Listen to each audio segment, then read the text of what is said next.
Good morning, friends and enemies. Today, what I want to get into is a specific topic, a strategy in particular, that I'm finding is often underutilized, and oftentimes people don't even necessarily know what they have with what they're trying to get rid of from their team and move on from in a trade because they're so focused on what they're going to get back. And the reality is, I think it's time for so many people to stop wasting the leverage that you have built on your team. You need to, one, be aware of what the leverage is, but then two, when you do have it, stop wasting it. And I think the important thing to think about with wasting it, and why I want to talk about this specifically today, is timing is incredibly key if you want to actually utilize the leverage that you have. Right now, with the rookie drafts basically going on in your leagues or shortly going to be happening, for a lot of people, they're already basically concluded, you're probably seeing a lot of activity kick up in trading and overall active managers that maybe weren't really very active in the last couple months. This is going to lead to a lot of opportunities to make trades. And the main thing I think is important is it doesn't have to be done right now. But I want to go ahead and get into some topics here with you that I think are important to cover and note for leveraging, and just making sure that you're being aware in specific situations, teams, rosters. Do I actually have leverage? For me, on all the teams that I have, or that I'm trying to help people get in a better position with the current team they have, that's one of the first things I'm looking for. What is the leverage on this roster, or where could I create leverage in this league? So let's go ahead and get right into this with a few topics here.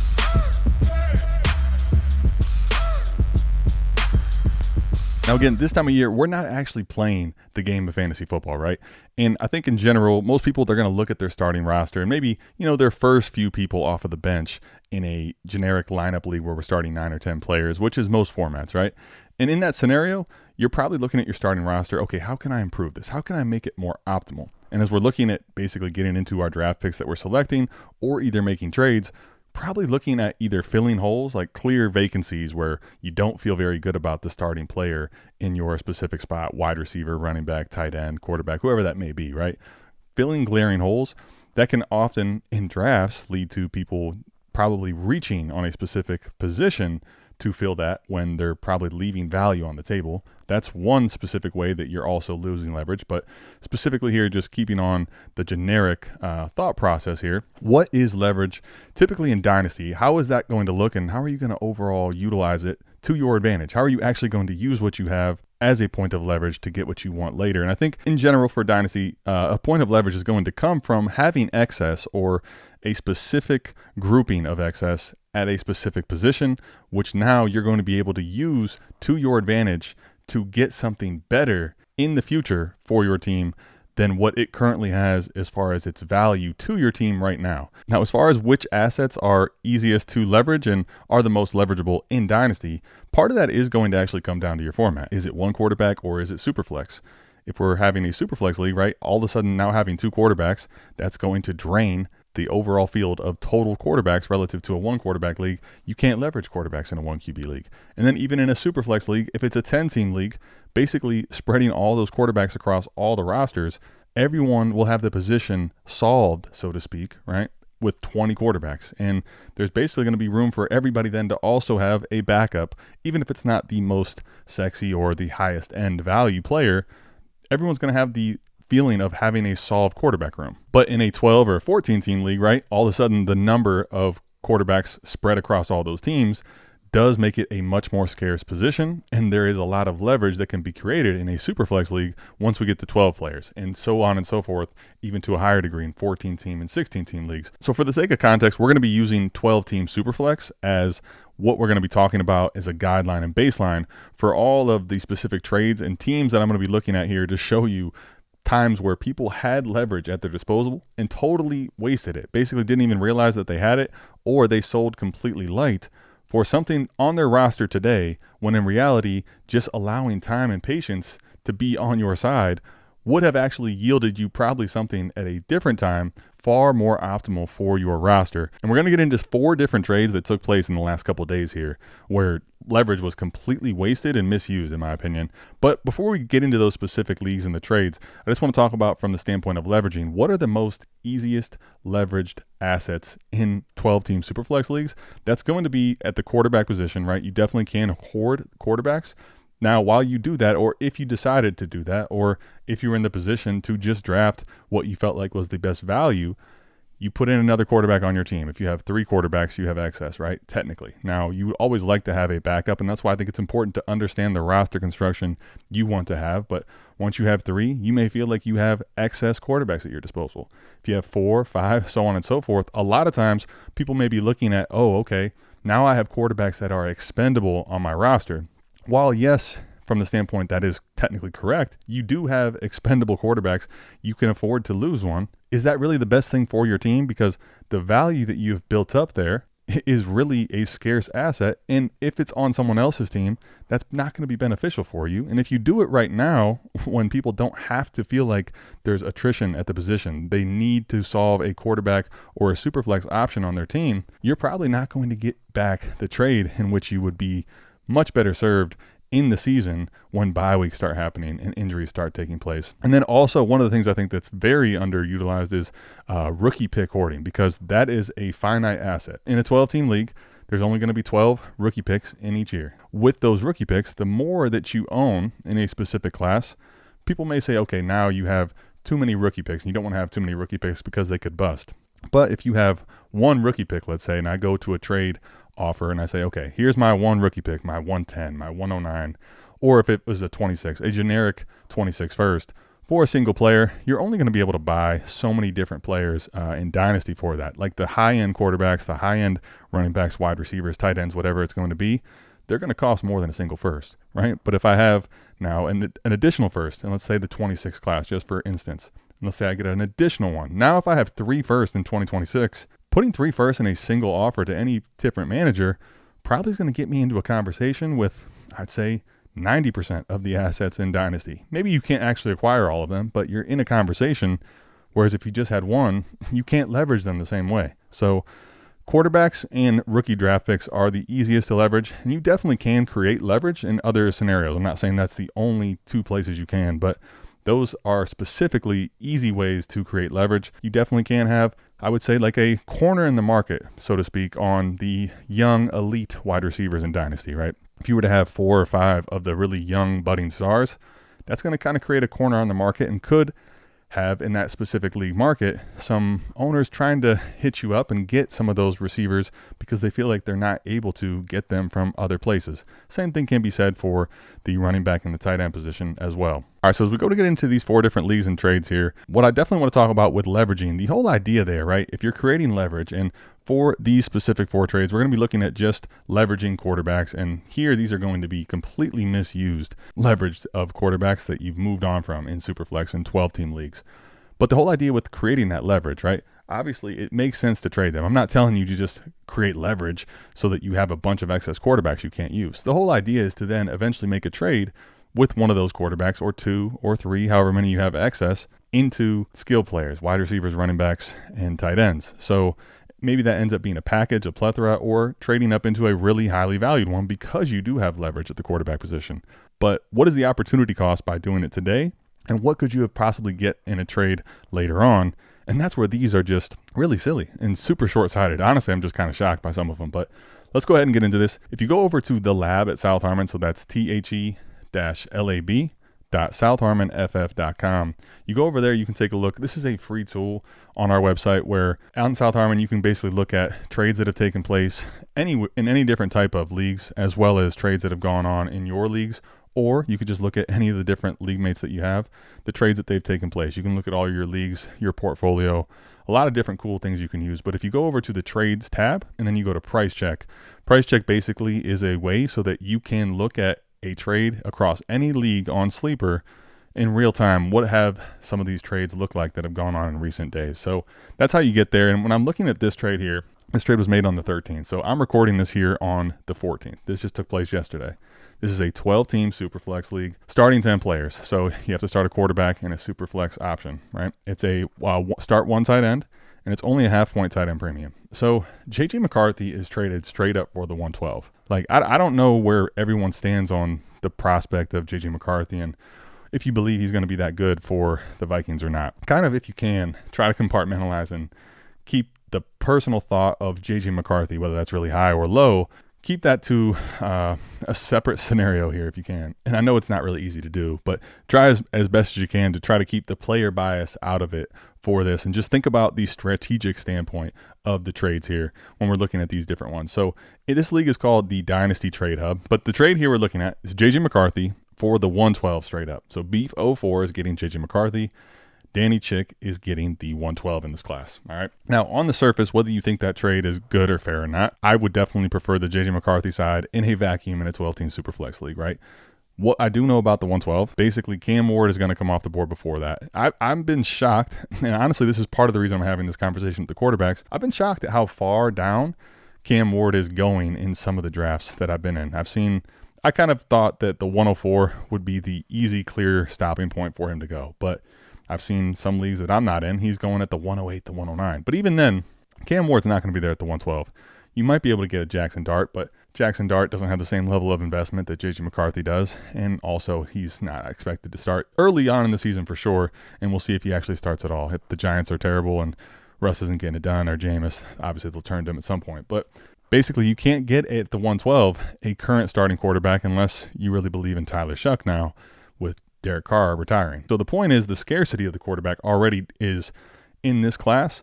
It's not like there's a whole bunch of options at the 112 for you to choose from. So I'm already leaning McCarthy there. And I think on a market standpoint, the market's going to be telling you primarily in this type of a format that JJ McCarthy is a slightly more valuable asset. However, when you're looking at the 112, if you really like, I've seen plenty of drafts where Igbuka is available, right? If you really like Matthew Golden, he's available.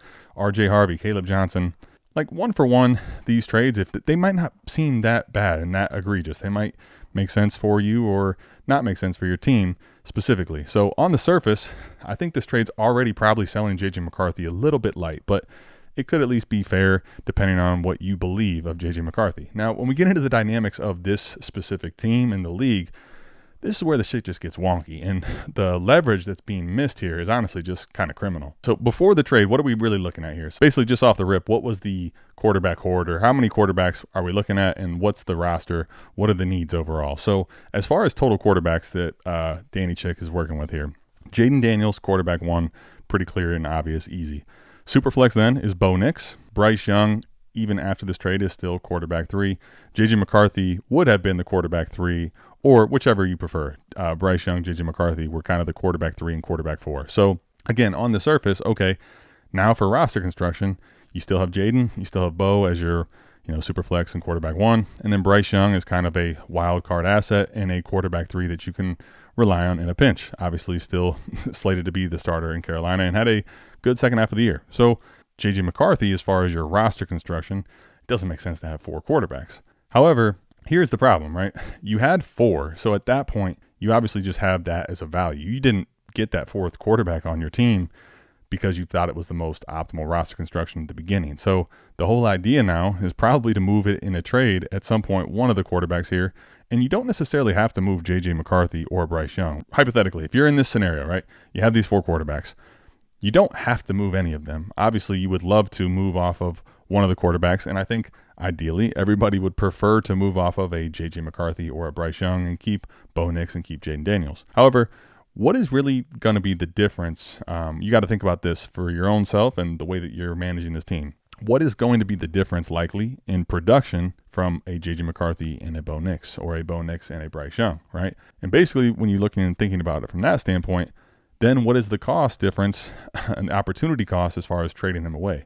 Would you be better if you really wanted to make a trade right now? Would you be better off trading away Bo Nix, let's say, and then trying to slide in JJ McCarthy or Bryce Young into your Superflex option and still have a quarterback 3 where Bo Nix would be able to net you a trade better than the 112, let's say? Again, you don't even have to make a trade, but these are all, I think, things that are often not thought out enough, and you're just looking to get off of the quarterback that you don't need because you'd rather have something else on your team. Speaking of the team, right, definitely there's plenty of holes, you could say, on the roster.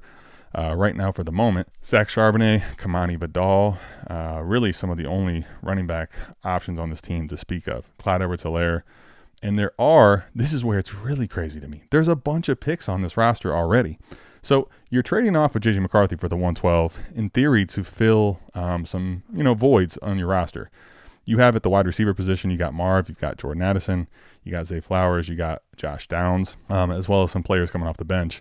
But you have the 102, you have the 103, you have the 105, and you have the 107. You already have 4 first-round picks in the first 7, right? So with all those picks, you're going to probably be able to draft 3 what we think of very, very highly running backs and potentially another receiver in that range to pair it with this entire team. Or you could go 2 receivers and 2 running backs. The 112 here at this point, if you just kind of forecasted this just in the world that we're not making, additional moves and trades, which could very well be the case, just for the sake of the argument and the discussion. At the 102, let's say you took Omari and Hampton, right? At the 103, let's say you weren't going to lean into the quarterback horde, which is what I would be doing in this scenario. And I probably at the 105 could certainly get Cam, but I would be at the 103 just going ahead and getting another quarterback to lean into my quarterback horde. But let's say you weren't planning to do that. 102, you go Hampton. 103, let's say you get Travis Hunter or Ted McMillan, whichever you prefer. Then let's say at 105, you get Trevion Henderson. 107, you get Quinshon Judkins, just for the sake of argument. Okay, so Hampton, Trevion, and Quinshon already are going to be slotting and filling up your voids at the running back spots, right? Just for the roster construction standpoint.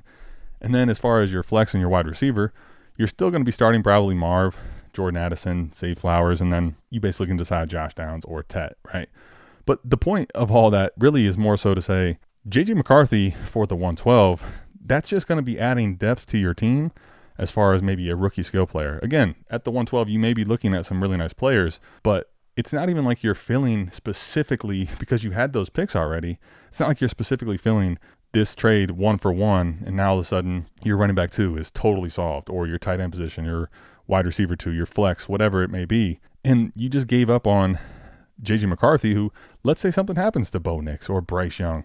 Now all of a sudden J.J. McCarthy would be a nice quarterback 3 that you could rely on in case something, knock on wood, happens to someone else on your team. You got off of that where it doesn't even necessarily make sense, but the other crazy part is the person you trade him to. Now let's take a look at the other side of this. And I think regardless of what we're looking at here with this one specific person who acquires J.J. McCarthy, it's not just the dynamic of this person's team, it's the whole league that you got to think about. But what you did is currently on the lab as far as values go, this is the one team that is at the top as far as dynasty values total. What we're looking at with his quarterback room, right? This is a team that has Goff, Anthony Richardson, and Kirk Cousins. So basically just think about this team last year, right? Team that was at the top. I don't know if they won or lost based on what we're looking at here, but team that's loaded with Jahmyr Gibbs, Bucky Irving, Nico, Garrett Wilson, T. Higgins, Brock Bowers, Rashee Rice, Josh Jacobs. Team's totally loaded, right? But Kirk Cousins eventually starts not producing, and then Michael Penix takes over. Anthony Richardson, obviously, we know he was hurt and lost some time to Joe Flacco, and now people are very skeptical of him. So you have Jared Goff, who's a fine quarterback 1, but definitely not a super high in quarterback 1 as far as dynasty value. He could end up being a quarterback 1 again in production. And then you have A. Rich, who's a total wild card, and you don't even have a quarterback 3. This is like one of your best this is one of your biggest competition in this league, and you just basically gifted him J.J. McCarthy. Again, one of the other crazy things is that you didn't get any type of a player or some type of a different asset that you can say, okay, this is going to make my roster much more complete at the moment. So this is a total wasted J.J. McCarthy leveraging opportunity where this team obviously benefits primarily from having J.J. McCarthy on this roster. Now you basically can go back and forth between Goff and J.J. McCarthy if you feel like Jared Goff is going to be your most stable asset. J.J. McCarthy and Jared Goff as your super flex option. Totally much better for this team than it would be for Danny Chick. So I just don't understand the idea behind this. I just really don't, other than the fact of you just don't think you want to have 4 quarterbacks on your team. But if that's the case, you don't have to move on from them now, especially when you're looking at other teams in this league towards the top that need quarterbacks in a bad way and do want to contend. So let's go ahead and get into the second one though. All right, in the second trade here, I'm not just only pulling J.J. McCarthy trades. Basically, I'm looking at quarterback 2s where there is some long-term staying power. Guys like Dak Prescott, J.J. McCarthy, maybe not the most solidified high-end quarterback that everyone wants to have, and obviously he's not just moving on from. But these are basically quarterbacks that you could tell yourself a story of, okay, I have excess of, I'm going to just trade away without getting a quarterback back. And I think these are all very short-sighted, and a lot of the trades that I pulled in general were in this range, and I just happened to pull these 4 trades where the first 4 that I'm looking at from these different scenarios where it's kind of, simple deals like 1 for 1s, or there's not more than maybe 4 or 5 assets overall in the deal. When I'm looking at the situation at hand, like you're just getting off of a quarterback without getting one back, clearly losing a lot of leverage. So anyway, the scenario here, RX Overdose is getting the 112, okay? Getting off of JJ McCarthy. I would say this one, which took place literally today, I think is almost maybe even worse. It's hard to believe. But RX Overdose, his current quarterback room, right, is Joe Burrow, Drake May, Dak Prescott, Justin Fields, and currently had JJ McCarthy. Obviously, he moved on from JJ McCarthy. Now, you had 5 quarterbacks, so you had an additional quarterback basically that was expendable. So from that standpoint, okay, yeah, you got to get rid of a quarterback. You should be wanting to get rid of quarterbacks. Fine. But you don't have to do it for the 112 again. And when I'm looking at it, why is the 112 better for your team than JJ McCarthy would be when you're thinking about what the trade market is? And the other thing to keep in mind, while they're more expendable to you, the more leverage I've created at the quarterback position, where literally that's 5 starting quarterbacks. You can guarantee no one is penciling in anyone other than those guys for those teams basically all year. Drake May, Dak Prescott, Joe Burrow, Justin Fields, JJ McCarthy for the full season. You're talking about 5 of the starters in a 12-team league. You're moving off of that. And then, again, just from the simple standpoint of this one, Johnson 0331, the only quarterback he has is Josh Allen. He's got Joe Milton, Will Levis, Kenny Pickett. You're just gifting a team that has a huge hole, a quarterback, because you have 5, okay?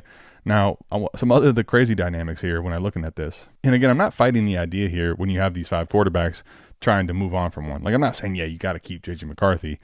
Obviously, it makes sense that you've created this leverage to move on from it, but you shouldn't be at this point where no one has necessarily a reason to go buy somebody unless they have an actual void on their roster, which this team does. Letting the leverage that you've created build up and anticipation mount so that the teams have to come to you, right? That's the whole idea with leveraging.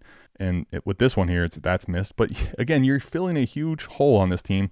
But the craziest part, he didn't just have the 112. So this is a team that has the 105 and the 108. If your team has a hole at the superflex option, even as great as Josh Allen is, which don't get me wrong, I think he is. I don't care if you value JJ McCarthy the least of your roster, right? If you prefer to have Fields, Dak, May, and Burrow, I'm actually not going to fight you on that. But even if JJ McCarthy is the lowest, there's no way you're not giving me at least the 108 or the 105. Like that's just not happening. I don't understand it from that standpoint. And then when I'm looking at, again, RX Overdose's team, he also had the 109. So it's not like that's the top pick for him in the draft. And when I take a look, like his team definitely could use some work. But right now, starting lineup, Joe Burrow, Bucky Irving, James Cook, you're fine there. Again, start 11. So the 3 receivers, Nico Collins, Chris Olave, Terry McLaurin. Like Chris Olave probably, especially with another quarterback change, probably not in a good way. Maybe you want to improve that position, your wide receiver 3. But then Pat Fryermuth is your tight end. Definitely could make the case you want to improve that. But Derrick Henry just got a huge contract. David Montgomery. Like it's not like you have this crazy high need to fill some of these positions on your team. And even then, whatever you get at the 112, whether that is, a Caleb Johnson, a R.G. Harvey, maybe you feel like you're going to be able to get a Colson Love in there. I don't actually know what it's going to be, but you can't tell me you're getting a significant upgrade guaranteed at the 112, especially when you have the 109. This just doesn't make sense to me, even if it works out for you, right? And some of these trades, when we look back 6 months from now, whatever it is, might work out for you in the short term. But basically, to me, the 112 is below market value, and you're leaving so much on the table where if you kind of force your hand, so to speak, right, you would miss out on the draft in this 112, but that would eventually be a player that is now available to trade as well, as we're getting into the part of the season where when you have 5 quarterbacks this highly valued, you basically, for me, right, I'm going to try to trade away a Dak, a Fields, a JJ McCarthy, or I'd probably even put Drake May into the mix, whichever is going to net me the most in return, and then try to figure out my superflex option based on the other ones. And I still have some quarterbacks at my disposal to trade away, which again gets to, I think, the last and most important problem I've created now. In a scenario where I have a quarterback hoard, the first move that you make away from a quarterback, you're kind of going to be sending a message to the league and establishing what the market value is, right? If you have a hoard going and you have excess of quarterbacks and you're trading a quarterback away without getting one back, that first trade a lot of times can kind of set the tone for what you're going to get for the rest of these quarterbacks, which is going to lead you into a problem down the road of what you're going to be able to net for the quarterbacks that are potentially higher valued for you. And again, there's no rush. So I just want to go through some of the teams here. Let's say that's what Johnson 0331 is going to give you. Fine. Let's take a look at some of the other teams here on the lab and see really what we're looking at as far as, all right, I don't have to make a trade with you right now if this is the scenario and this is what I'm going to be getting back, especially considering you're basically filling an actual starter that they don't have the opportunity to get at the 112, right? Looking at the top team in the league, they have Jordan Love as their quarterback option. And then their super flex options are Malik Willis and Kirk Cousins. Again, a clear contender. So this is a team with Jahmyr Gibbs, Bijan Robinson, JSN, Xavier Worthy, Zay Flowers, Sam Laporta, Breece Hall, Jamison Williams, DeAndre Swift. Plenty of people on the bench, nothing but the 206, and have moved their 26 first. But there's tons of assets there that you could try to pluck in trading away any one of these quarterbacks, and kind of, maybe you don't want to move Burrow. I'd be fine with that for the record. But you could let them have their pick of the litter of those other four and actually go get a legit player off of that team. That's just the first team I clicked on, right? There's basically the point is when you have this leverage, you have the ability to use that leverage on any specific team, not just one specific team in your league, but the entire market. So, but then this is another good example. So Bergie, right? Bergie Boy 2 is the third team here. Jaden Daniels and Trevor Lawrence are his quarterbacks. And honestly, clearly at this point, right, when you're looking at it, that looks great. That looks fine. There's no quarterback 3 on this team, and I've seen plenty of teams in a league like this where you can navigate not having a quarterback 3, right? During bye weeks, you put in a skill player at the superflex option, although that's suboptimal, like get you by for the 2 weeks that Trevor Lawrence and Jaden Daniels are not going to be playing. But what happens if Trevor Lawrence gets hurt again? What happens if, knock on wood, Jaden Daniels gets hurt? Now this is a contender that has a pretty damn good roster that has a quarterback need, and who has the quarterbacks? You have 5 of them. Anyway, we're going to move on to the third trade, but it's just, those first 2 just are literally mind-blowing to me. All right, so this one here, 12-team Superflex, start 9, Dynasty League. Spice Ski gets Jaden Reed in the 203 for J.J. McCarthy. I would personally say that I probably would rather almost have the 112, but you might want to have the 2-for-1 shot with Jaden Reed in the 203. So, again, let's just take a look at it from the POV of you're managing this team, you have the quarterback leverage, right? So what are you looking at if you're Spice-Ski? Spice-Ski at this point, the team is Joe Burrow. So similar to the last time, you got Joe Burrow and Fields, as well as Bo Nix as your quarterback option. So crazily enough, a lot of similarities between these teams. But J.J. McCarthy, Bo Nix, Burrow, and Fields are your quarterbacks. So you want to move on from McCarthy? Fine. Now, the team that is getting J.J. McCarthy is B. Sweeney here, right? So B. Sweeney, again, the crazy part too, and this is, I guess, just the reality of it. The teams that are getting the quarterbacks here, they're like really well-built teams that are your specific competition. So you're helping boost teams that are, like, for example here, you got Kyler Murray and Jared Goff are the quarterback options. So similar to what I was just talking about there, you have a fine quarterback room, right? J.J. McCarthy is not a necessity for your team at the moment, but it's a great insurance option when you're looking at your Aaron Rodgers was probably your quarterback 3 last year. But this team, look at how it's built, man.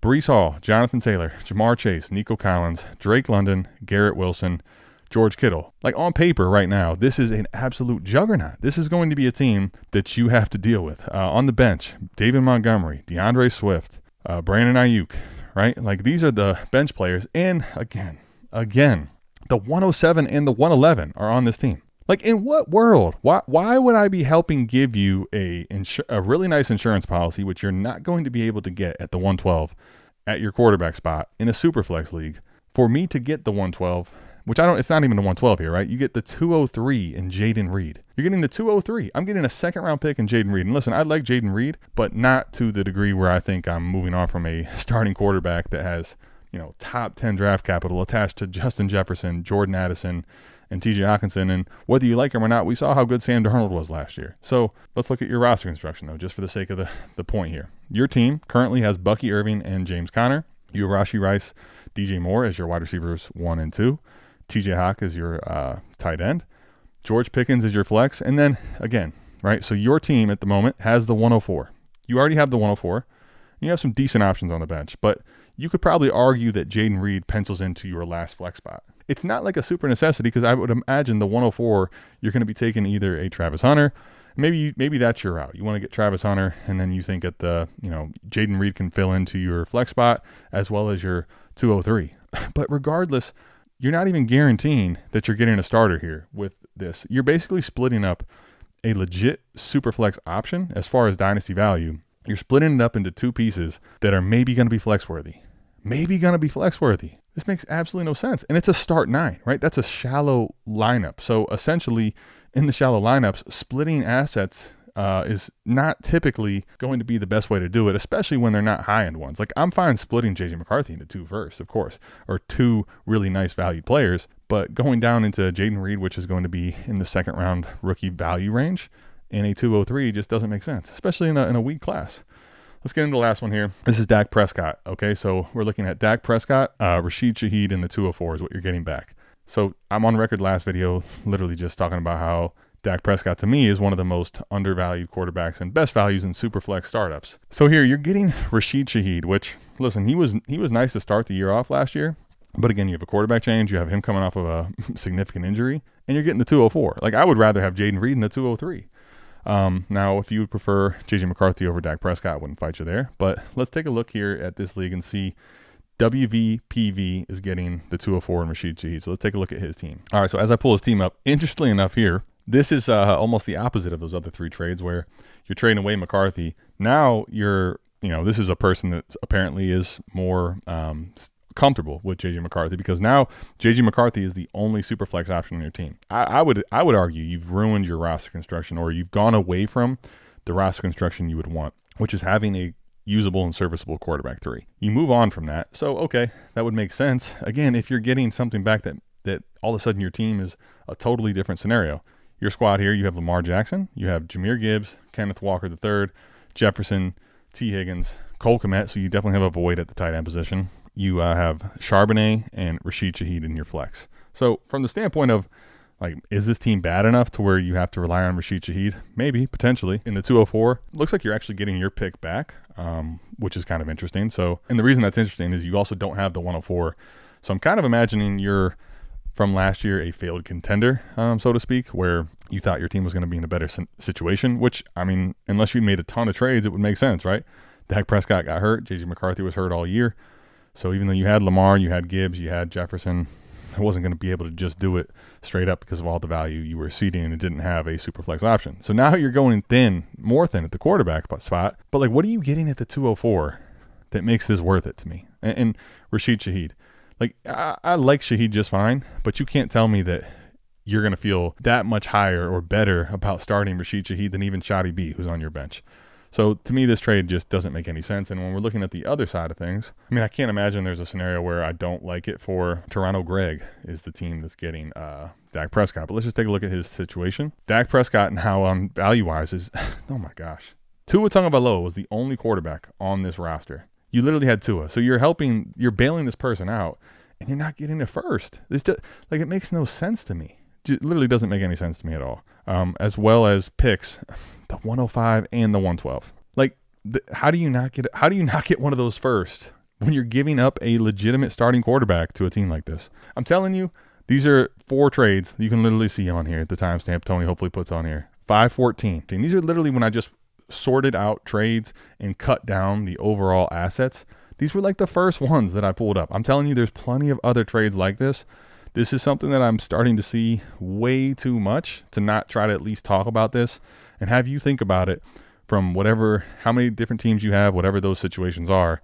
If you've created leverage, or you don't, whether you know it or not, if you have leverage at the quarterback spot in a 12-team Superflex league, don't just get rid of it because you really want to solve or make your lineup look better elsewhere on paper right now. Really, really short-sighted. And I think in general, even if you don't have scenarios where you have a quarterback horde or you have that same type of leverage, think about the different scenarios for your different teams and where can you create leverage, or where do you currently kind of have some pockets of leverage. When you have leverage, make sure you're at least aware of it. And when you go into the scenario of getting into trades, I've talked about in the past, I like to make trades which make the other person feel like they're getting what they want. I definitely want to make bridges where we have good trading relationships and we're going to be able to make some good trades in the future. But where I'm not trading away light, and I'm not probably even trading away anywhere near what the current market value is on players, is when I have created leverage. That is going to be one thing for me on all my teams. When I have leverage, I'm not moving away from it light. Now, if you're telling me you can move on from Dak Prescott into a skill player that's roughly market value or maybe even slightly higher, I don't have a problem with that, because that makes sense to pivot out of it. You're getting off of the risk and you're actually being able to be using that value in your roster construction better for your team. But I'm not doing it light when Additionally, if I was just to be patient enough to get to the season, you're going to be able to probably look at a scenario where when you have leverage and it's week 5, week 6, when the buys come around and there's a quarterback injury or two, you're going to be able to demand far more than market value in the scenario where you have 4 quarterbacks and you have 2 that are expendable to a team that needs them. And I think it's really important that while you want to solve your roster and solve the hole, so to speak, on your team, that you're thinking about things in a window and not just a vacuum of right now at this moment. Think about it. This is Dynasty. We're playing for the entire long haul. But even from this season standpoint, we don't have to set a lineup till September. Just if you have a weak spot at the running back position, and your running back 2 is a little weak, or your tight end's a little weak, or you really would love to solve whatever position that is, try to have the ability to basically not stress out about that today as your paper champion for this team that you don't have any idea what's going to be taking place midway through the season. Even from that standpoint, one of the things I think is not talked about, if I have a quarterback or I have rookie picks and I have created leverage there, that basically, I mean, the quarterbacks can get hurt, but rookie picks especially, they are not going to be able to get hurt. And I basically have the timing of knowing what type of holes I really need to fill on my roster later on. So in general, leveraging I think is a far underutilized and under talked about point. And I think I wanted to at least go through and show you where there are a lot of, I think, short-sighted errors being made right now. This is just from the quarterback standpoint where you have leverage on your team and you don't even necessarily know that you're moving on from leverage because you're so anxious to get back what you think is going to make your team more optimal right now when no points are being scored. Anyway, that's all I got. Let me know what you think about this video down in the comments. Let me know if there's any other strategic standpoints or conversations that you'd like me to discuss and talk about with you. See you next time. I'm out of here. Peace.